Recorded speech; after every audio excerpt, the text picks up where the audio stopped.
Uncertainty is part of entrepreneurship, adapting it and being extremely flowing and resilient with the market, because the market is evolving a lot. It's about how to stay positioned in a chaotic job market with so many technological disruptions, which is completely different. And you have to adapt the product and the approach continuously. You need to be very flexible in the value proposition you bring, and very flexible on the approach, and very close to the market, listening a lot to what's needed there. Hi, and thank you for giving your time to Unlimited Seating. I'm your host, Sanila Samuel.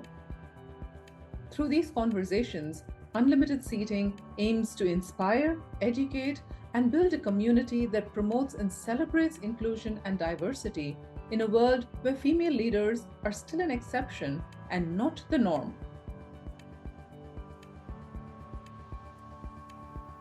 Hey, hi everybody, and welcome to another season and another episode of Unlimited Seating. I'm very happy to be kicking off season 4 with my guest for today, Hind Frata. Hind is an international executive career advisor and corporate coach, having spent over 18 years in the marketing and branding space with multinational corporations based in Paris, Zurich, and Barcelona in the FMCG and luxury retail sectors. Hind, thank you so much for agreeing to be a guest on Unlimited Seating, and thank you for taking the time out to be with us today. Thank you very much, Sanila, for receiving me. Hey, I'm looking forward to our conversation today and just learning more about your journey, which is really exciting. So I'm going to get us started here, Hind, if that's okay with you. Sure. A great journey, right, in the marketing and branding space and in different countries and cities. But I want to take you back to the start.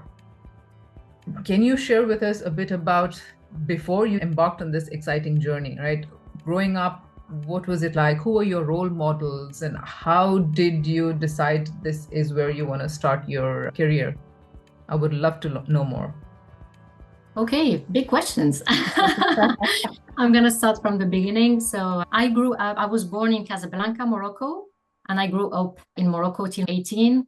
Morocco is a culture that shaped me a lot because it's a culture with strong values of community, sharing, generosity, and I would say also resilience, because I learned, I would say very early, to move outside of my comfort zone. And I also learned to fight for my dreams as a little girl, you know. So I would say in terms of role model, my dad has been definitely a role model for me. He's a very open person. He's very curious. He's a traveler lover.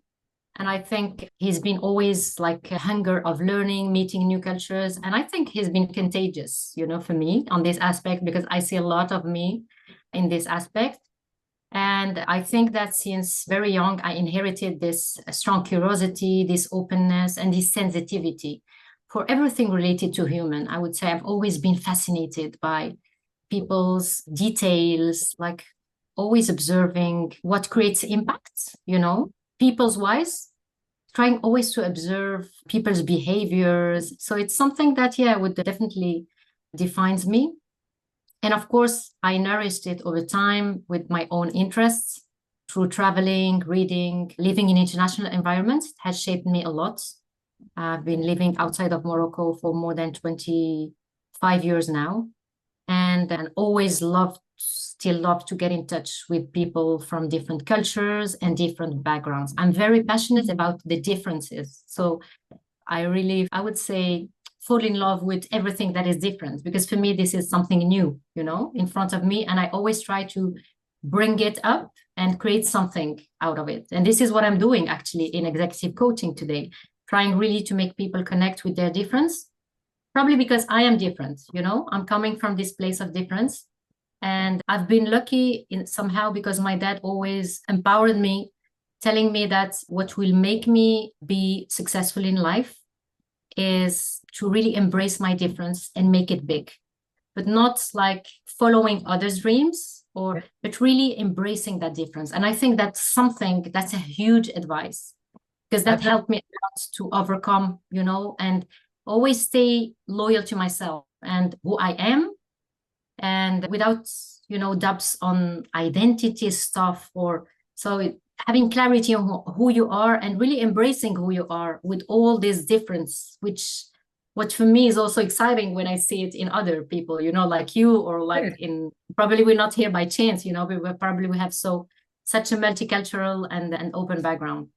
I love that. I think it is such a great message to hear even growing up, right? I think many of us only as we grow much older, we say, okay, you know what, I'm gonna accept, I'm not gonna keep changing just to fit in. So that's such a great message to grow up with.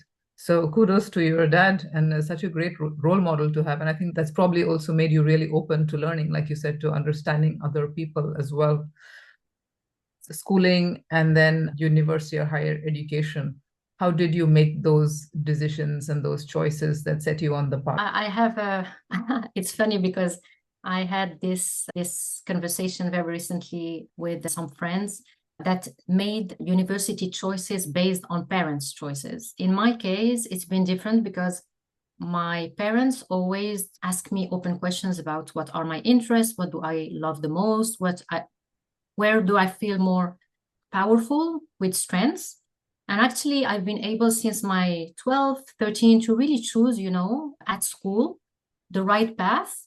So I choose mathematics and economics, which are like my two specialities, to incorporate university later on and study business academics. I also choose the kind of school I wanted to go to. So I started university in France in a very small city because I went with my best friend. I didn't want to be in a big city for the first 2 years of my university grades because I didn't want to be disturbed. It was a lot already to move from Morocco to France in terms of change. And that's something that has always been part of my journey. I've always been naturally aware of how to transition softly, like how to prepare transitions. And it's something I always recommend, not to make changes so radical, that you feel completely overwhelmed, but try to make it challenging, but at the same time, make it soft. This balance is very important. We all have dreams and challenges and ambitious objectives, but if you don't do it your way, you Yeah. can get driven hard very fast, So, and in a world that is moving so fast, it's even more important today to really stop and think, how do you want to do it? The how you want to do it is very important. Much more that what do you want to do? How do you want to do it? Because this will determine the journey. This will determine your success, your footprint, and your self-satisfaction. Because if you do it the hard way, it could be kind of trauma. I think that's a really good point, right? How you want to do it. And I love what you said about making transitions, like, make it challenging. It's not like you just stay in your comfort zone, but doing things at your own pace. Maybe some people are okay to change everything in one go, though I think that would be really hard. You take it at your own pace. And sometimes, of course, you have family with you as well, right? Making the changes that work for everybody in a way that works for everybody. I really like that message. And it's hard to be that deliberate and logical about it at such a young age. But I think you really thought about it. Of course, it's good that you obviously went with your friend as well, but it's a very sensible decision to make. Yeah, probably it's easier for me to mention it today, after many years than in the moment. But over time you also get aware about what was natural, what was intuitive at the same time. Most of the time when we're young, we do maybe intuitive stuff and it's unconscious. We're not aware really of it. We just do it. But then over time, it can confirm, if this was right or wrong. And in my case, really following my intuition and making it my way, respecting my rhythm, respecting my own needs, setting the limits, that is what I call respect. Respecting oneself to be able to respect others. Because if we don't respect our needs and our rhythm, we will not be able to do it with others. So it always starts from within. So you went to university, studied economics, maths, and business. You were in the corporate space for many years. Can you share a bit about how you got into that space? How did the journey go? So basically, I built my career in marketing over more than 18 years, and I reached a VP marketing position for the last 10 years. I loved my career in corporate because I've always been passionate about marketing. And it's very funny because my passion started very early. I was a teenager. I remember I was traveling quite a lot with my parents outside Morocco. And each time I was going to Europe, I was spending hours in supermarket to observe the new products, the new recipes, the packagings, the designs. I was fascinated by that because I didn't have that in my country. It was much more limited at the time when I was a teenager. And I always tried to understand why food was so different from country to country. There was a kind of fascination of how food can help you access to the culture. So probably this is why I was spending so much time in supermarket.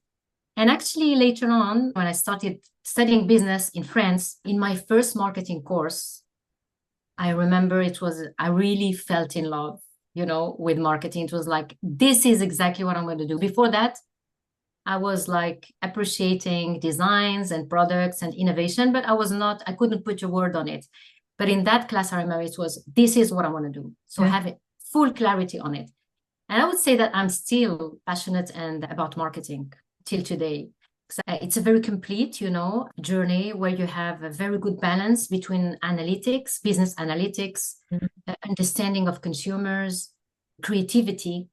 I feel really marketing is in the heart of every organization, and no business can evolve without marketing. I feel it as being in the heart, and I love that because I've been able to learn a lot, not only from marketing, but also from other areas, and which opens learning and growing. And this is always what I'm looking for, not being limited, but expanding connection with people, expanding knowledge, expanding learning. And I believe that's what helped me grow in senior marketing positions, this passion, because I really feel that it was strongly contagious. I always transmitted this passion for what I was doing.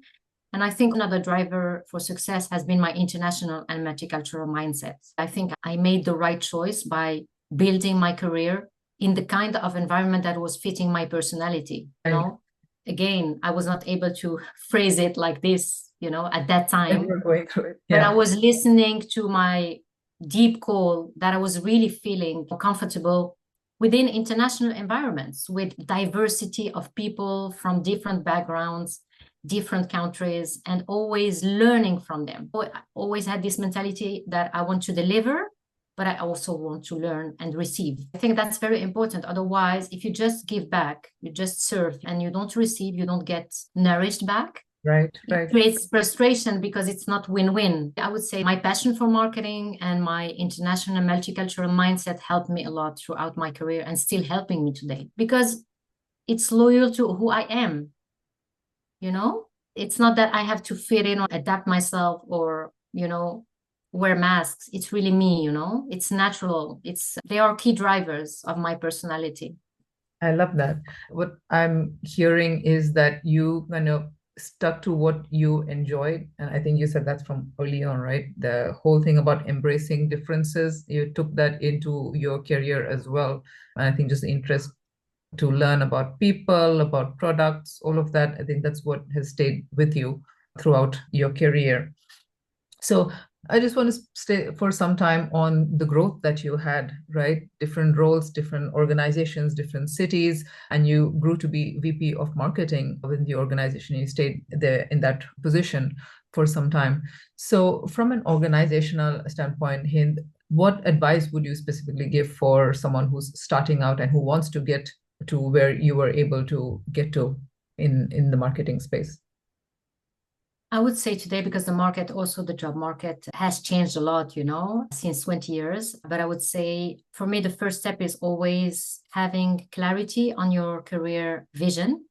So like, what is your 5 years, 10 years dream in your career? That's very important because this is the final destination somehow. Yeah. And then you just need to take the right roads to get there. So setting your destination, even if it's not perfect, but somehow defining what's your destination in your career is very important. And then what's the roads to take? Very important to define with clarity which kind of working environment you want to evolve in. So that's really something very important. Being in an environment that will help you grow, not only that you're going to be delivering, but also you're going to be receiving back. And today, learning in terms of skills is so important and will be needed very regularly. Your employability will really depend a lot on the environment and the related skills. So really being very mindful about environment and related skills, and then really choose corporations that are caring about their people. Because you can't do this journey and enjoy the journey if you don't have corporate cultures and leaders that are taking care of people. So being mindful also about what are the values of this organization and do they match your values? So those three pillars, I would say, the working environment, the skills you're going to learn to stay growing in your journey till you reach your objectives, final destination, and being in an environment that take care of your core values as an individual. I love that. I think all very important. And then tied into what you said at the start in terms of having an idea, maybe not like an inflexible idea, but having a vision of where you want to get to. Yes. So I really like how you put all of those together. And that's really good advice for somebody, not just starting out, but just even, who are, say, midway as well. So I'm going to take you then to you kind of leaving the so-called corporate world behind and starting something different on your own. How did that come about, Hind, and what has been the experience so far, the good and the maybe not so good? So yeah, I started my company in March 2020 with the beginning of the pandemic and the lockdown. And in my case, the pandemic has been an activator, a positive activator. I remember I was really very high energy during the lockdown because I took a very strong decision at that moment, which is to resign from corporate, from my last job, and go for one of my dreams that I had at that time in beginning 2020. It was planned to be for 5 or 6 years later. Okay. When my son would go to university, that was like my plan. I had it as a vision, but it was not so early. So what happens actually is that before the pandemic, coaching was very local and limited to the city where you live and to the people that are living in the city. For me, it was too small. That was one of the reasons I didn't, take this path before. And what happens to me is that when I saw the lockdown, I immediately saw that no borders anymore, because if you speak languages today, I'm speaking 4 languages. So immediately I told myself, the first insight is that everyone will move online, no more borders. So the working space is suddenly opened and became big for everybody, actually, for everybody, not only for me. That was like the first vision I had. And the second insight I had was, I don't want to live this life without doing really what I love and what I'm passionate about. Because in that moment, there was no vaccine. We had no visibility about the end of the lockdown. And I remember I was very conscious about life can end because of the COVID or because of something else. So I want to do, and I'm not going to wait more. And I just did it. And I feel I'm ready because I was certified in coaching since 2017. I was certified in leadership since 2018 and 19. So I had everything. I was ready. I was just missing this like push. So we have moments in life where there's a message for us that is telling us, go for it. Yeah. Either you listen to it, either you don't listen to it and you're following the same path. In my case, I followed it. And it's been a great choice, definitely, because I listened. It was completely aligned with what I was looking for. I deeply enjoyed my 20 years corporate experience. But at the last years of my corporate, I was really enjoying more the team management part, the human part, the impact part. So I wanted to pivot into a professional project that would help me capitalize, would allow me to capitalize on everything I learned. And at the same time, creating more impacts and being much more human-centered, which is what I'm doing today for corporations and for individuals, for executives. So it's been also very clear, conscious, aligned with who I am and what I wanted. Yeah. So very brave decision, leaving the steady every month, you're getting paid in the corporate world.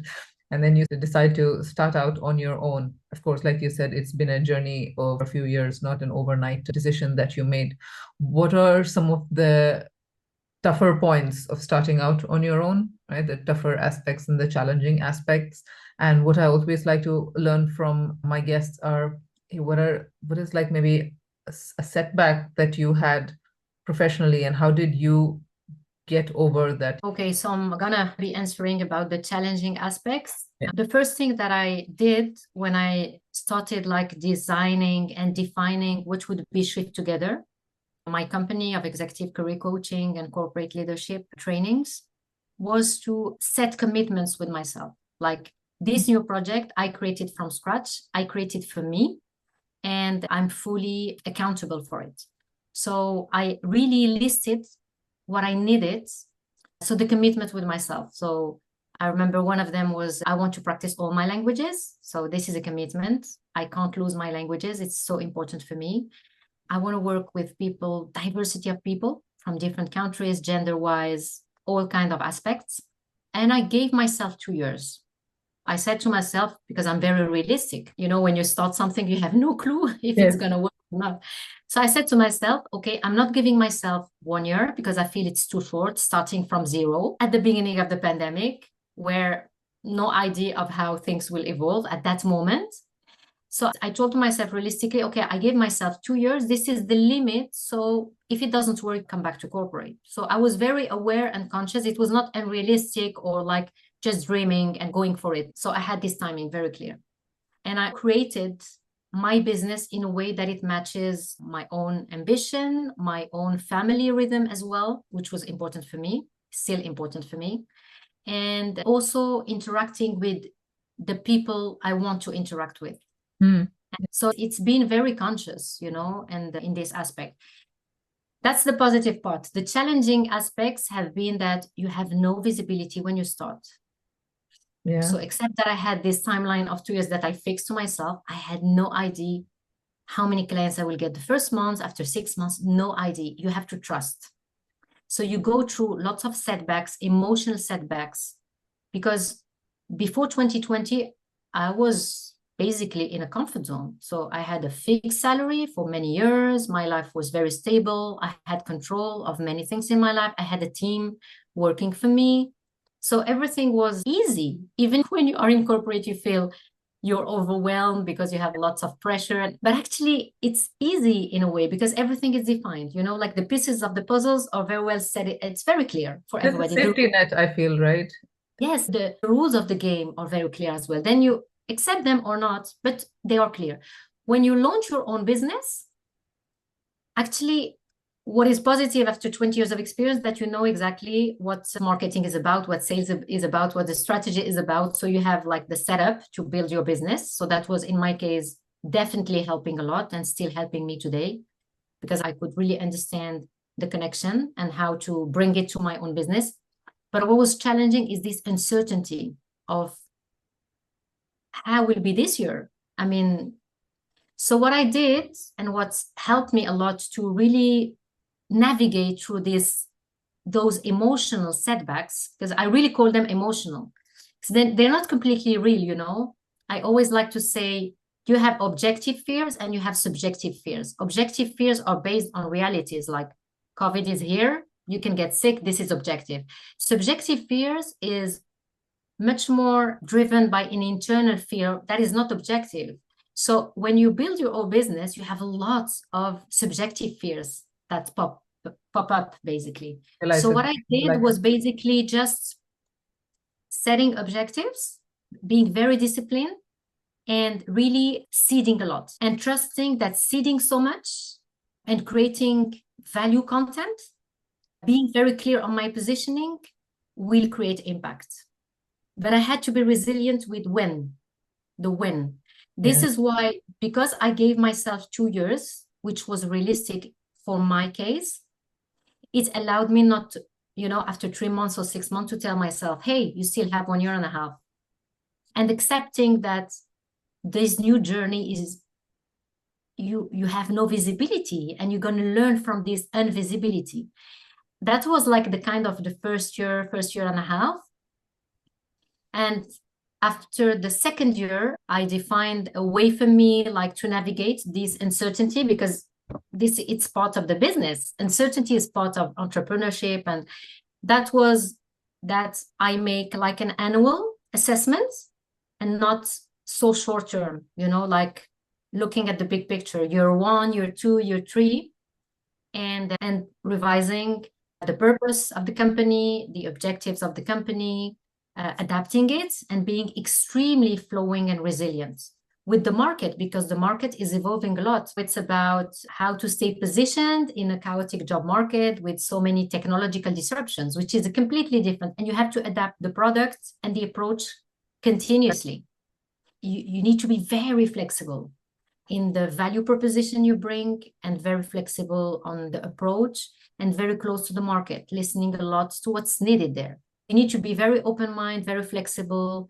Those are the ingredients that still helping me, to overcome those challenging setbacks that, as I mentioned, has a lot to do with outside comfort zone, lack of visibility, because we were raised in a way to control our lives. So I had to deprogram that and create a new program, on the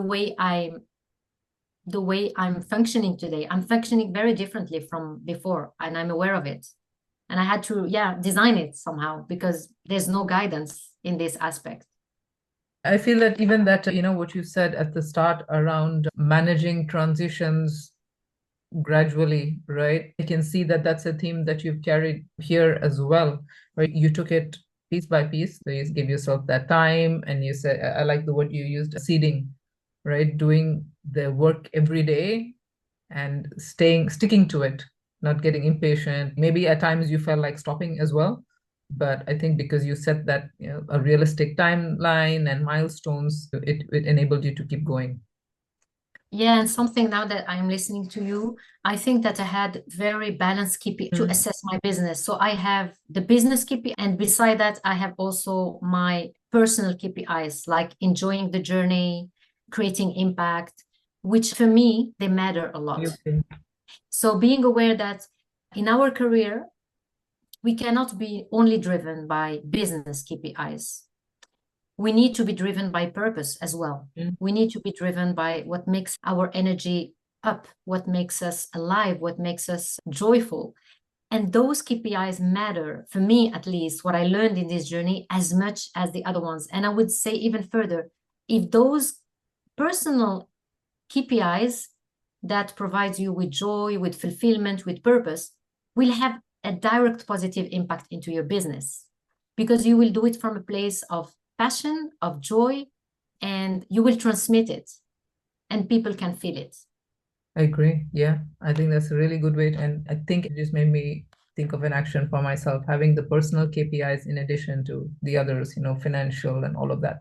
Yeah, business and career KPIs, because we just learn to have like business and career KPIs. We don't have, like personal KPIs for myself first, like as a person, which goes beyond our career or our titles or our status, and my family KPIs, there are many levels of KPIs that are as important as the business or the career, if you are in a corporate career, for example. Absolutely. So it's been 3 years then, Hind, more than 3 years actually now that you've... Yeah, going to the 4th year Yeah. for the 4th anniversary next March. Awesome. So how are you thinking of what's next for your business? How are you Beautiful question, because now I'm writing my perspectives, not my objectives for 2024. So for next year, I have my first TED Talk that is planned for next June.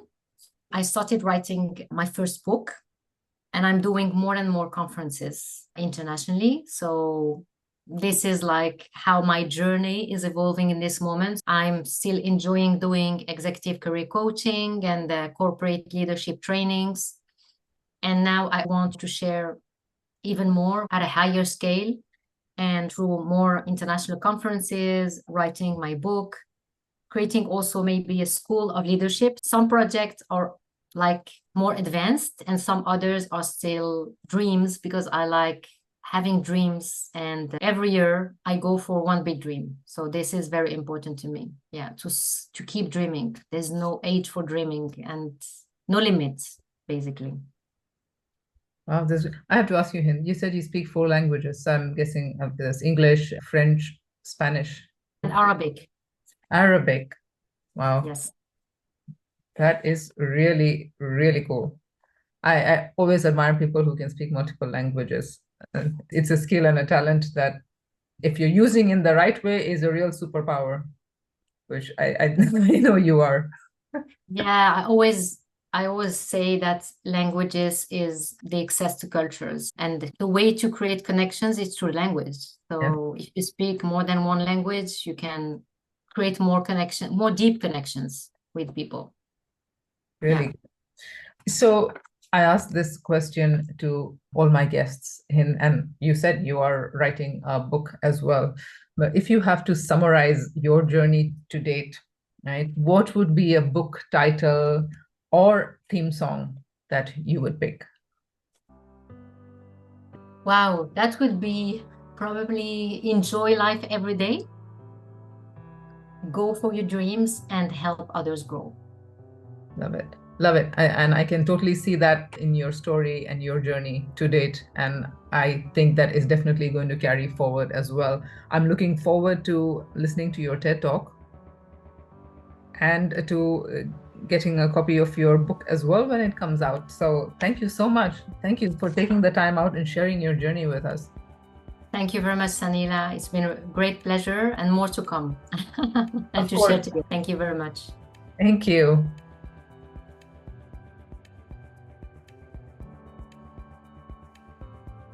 Thank you for staying with us for another episode of Unlimited Seating. Unlimited Seating is available on all major podcast directories, and you can also watch us on our YouTube channel. Please do share your feedback. Alternatively, you can subscribe to us at www.unlimitedseating.com and get notified when new episodes are published.